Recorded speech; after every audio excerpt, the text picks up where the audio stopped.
Na kitu kingine, utakao nichukia waache wanichukie tu. Maana hata wakinipenda watu nisaidia chochote. Na hizo changamoto nazozipitia huenda nifunzo katika maisha yangu.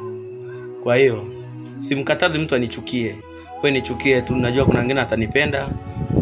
Wengine wataona umuhimu wangu katika maisha yao. Kwa hiyo wewe ukiamua kunichukia, wewe nichukie tu.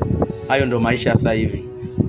Cha msingi na ambacho hutaki kusahau, pambana sana, fosi, usitamani mali ya mtu yoyote au cha mtu chochote. Ukiona sehemu yote kuna mafanikio, jua kuna jasho limemwagwa. Kwa hiyo maisha sasa, usimbembeleze mtu akupende. Atakaye kuchukia mwache akuchukie, atakaye kupenda mpendane. Hayo ndio maisha sasa hivi ya halisia.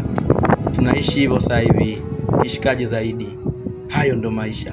Irudie tena kama hujanielewa, utanipata tu.